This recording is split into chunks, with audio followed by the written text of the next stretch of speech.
Long ago, in the heart of an African village, surrounded by endless rivers and whispering forests, there lived a girl named Nyota. Her name meant star, but her destiny carried a mystery that no one could explain. This is the haunting tale of Nyota, the Serpent girl. Nyota was born under a night sky filled with strange stars. Elders whispered that her birth was marked by an omen. Serpents were seen slithering near the family hut, but none dare harm the newborn child. From a young age, she was different.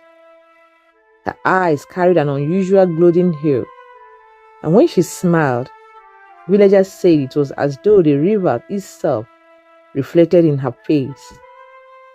But with her beauty came unease. Animals in the compound would grow restless around her. Chickens flapped and scattered whenever she drew near. Goats bleated as though sensing something unnatural. Her own mother held her close, but her neighbors kept their distance. Nyota felt the sting of isolation before she even knew what it meant to belong. As Nyota grew older, the whispers of destiny grew louder. She often wandered to the riverbank, her bare feet sinking into the cool mud as she sat in silence, gazing at the rippling water. Sometimes her lips moved in quiet murmurs, speaking words no one had ever taught her. The villagers who passed by shook their heads in unease. But though her voice was soft, the sound of faint hiss seemed to ride the wind whenever she prayed. At night, Nyota's sleep was restless. Her dreams carried her into strange visions, rivers turning into endless coils of serpents, scales glistening beneath the moonlight, and an ancient voice, neither male nor female, calling her name with both tenderness and command. She would often wake trembling, sweat running down her skin, yet with an unshakable sense that her life was tied to something far greater than herself. The children of the village noticed her difference first. As children always do, they mocked her with cruel laughter, pointing and chatting. Nyota, the snake girl. Nyota, the cursed one. They will mimic the slither of a serpent, waving their arms in mockery as they chase her through the fields. Each jeer was like a dagger to her young heart. Nyota never fought back.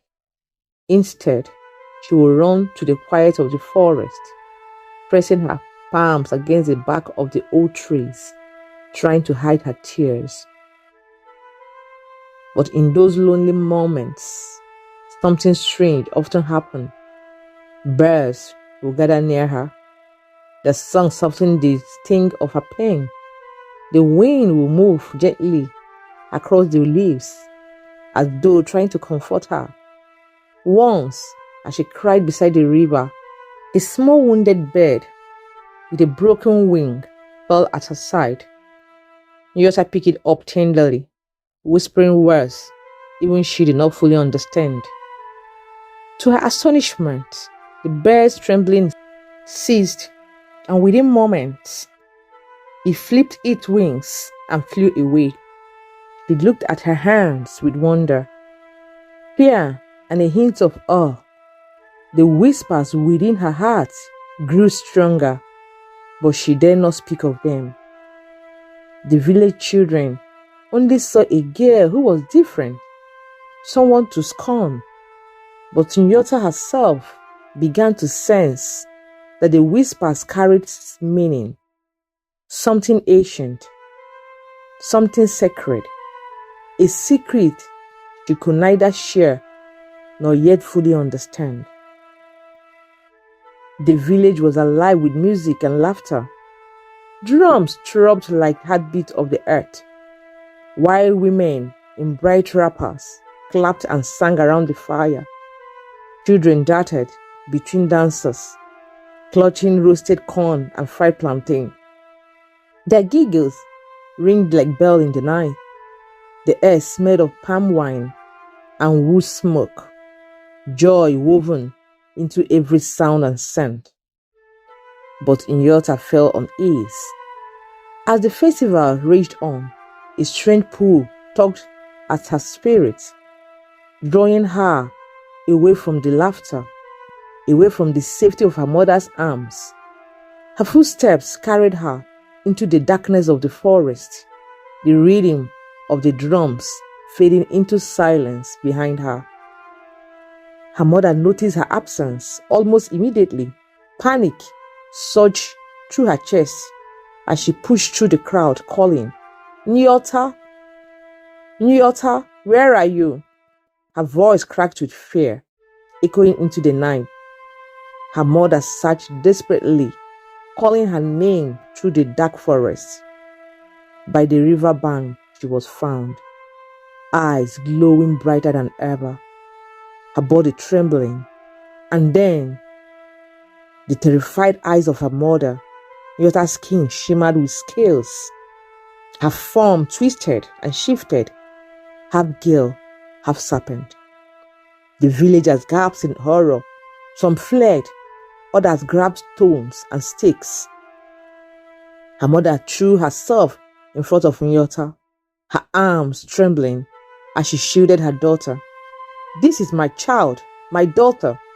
She's no monster," she cried, her voice breaking.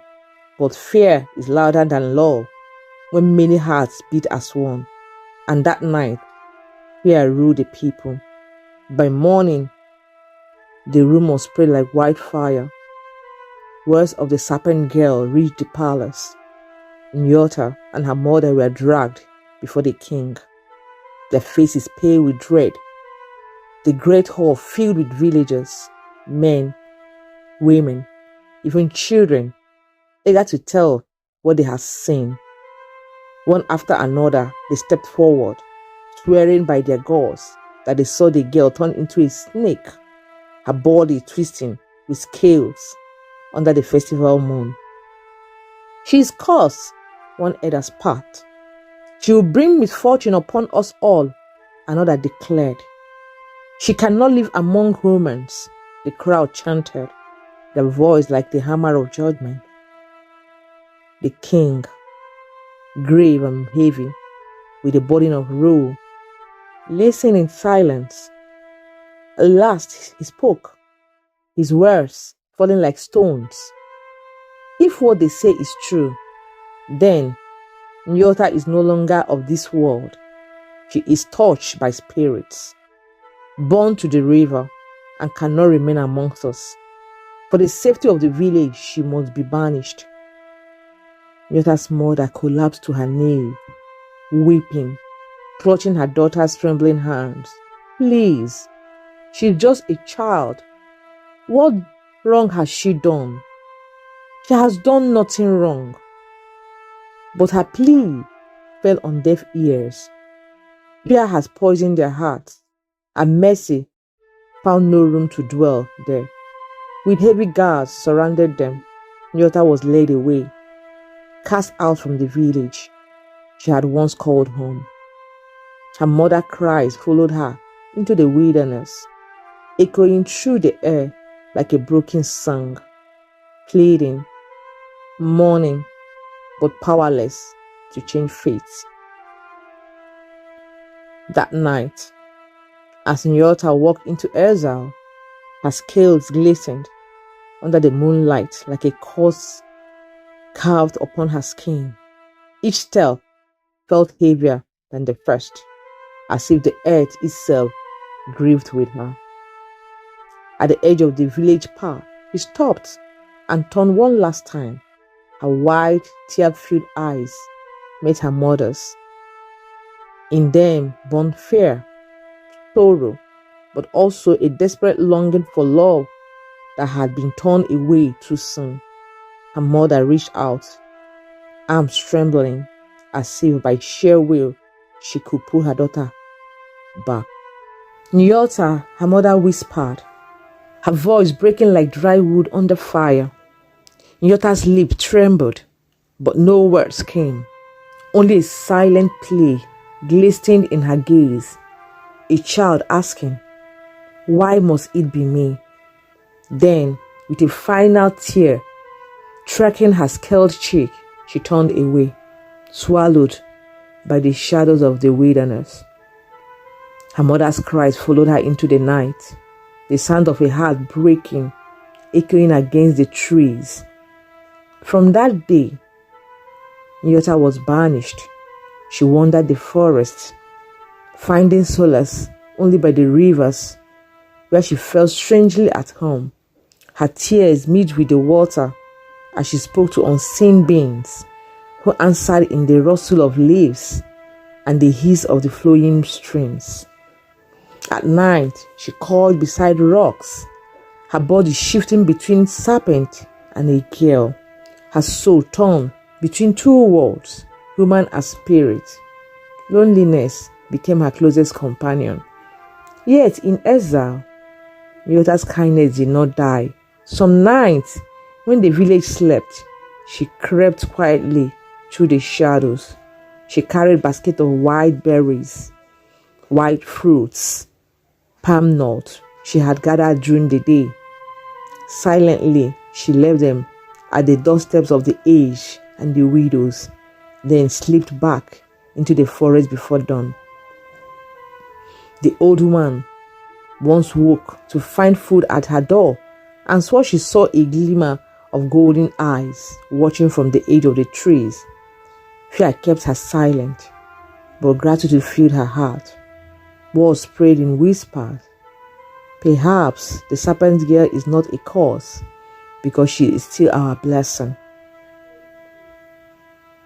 But the louder the voices of fear silenced the softer ones of truth, the village continued to hate what it did not understand.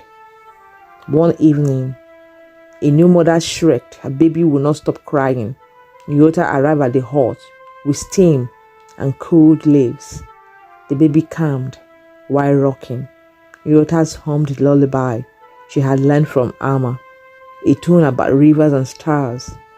The mother wept and pressed the child to her chest. "Who are you?" she asked Nyota. Only smiled, and for the first time in a long time, let herself imagine being called daughter by someone who did not tremble at her name. One stormy night, as lightning carved the sky and the river swelled with fury, a young hunter named Jabari walked through the water's edge. He had heard the stories all his life, the serpent girl who haunted the river, half human, half spirit. But unlike others, Jabari did not come with stones of fear. He came with questions and a heart willing to see. By the river's side, he found her. Nyota's serpent form shimmered like molten gold in the stormlight. Her eyes brimmed with sorrow, her voice raw with years of loneliness. "I never asked for this," she wept. "I only wanted to laugh with the children, to dance at festivals, to be called daughter without shame. But fate bound me to the river. No one sees the girl I truly am." Jabari stepped closer, unafraid of the hiss of the scale or the raging water. His voice was steady, full of compassion. "Nyota, I see you. You are not a curse.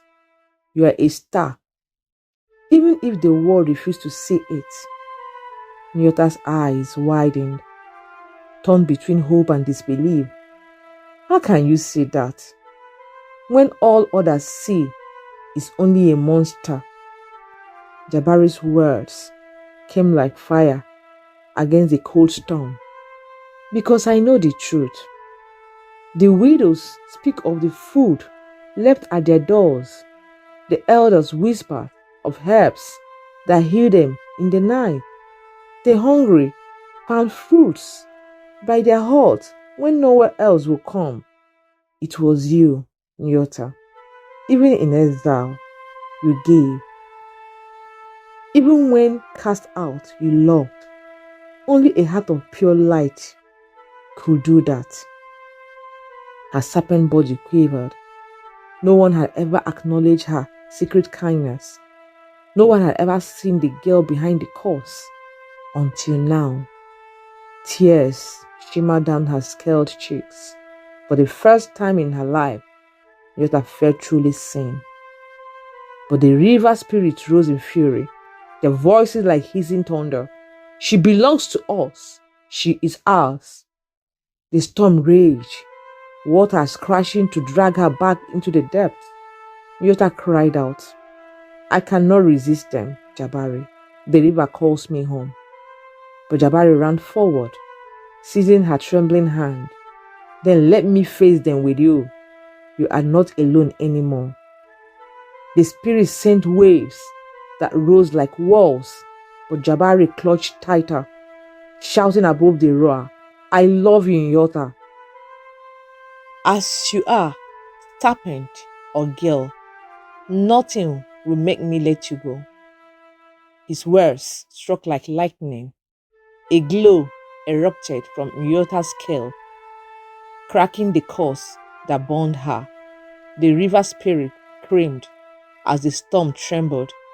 Light engulfed Nyota, peeling away the serpent form, until, in a burst of brilliance, she stood again as a woman, radiant, whole, and free. The storm calmed. The river grew still. The spirit vanished in defeat. Nyota collapsed into Jabari's arm, her tears now tears of joy. You broke my chains, she whispered, not with magic, but with love. At dawn, the villagers woke to see them hand in hand. Shame filled their heart, for the girl they had cast out returned not with vengeance, but with grace. From that day forward, Nyota was no longer the serpent girl, but Nyota, the star of mercy. And so, her story was no longer told as a warning of monsters, but as a story of redemption, a reminder that love, courage, and compassion can break even the deepest of curses. Thank you for watching. If you enjoyed this story, please don't forget to like, comment, and share with someone who loves a good tale. And if you haven't already, subscribe to our channel for more captivating stories.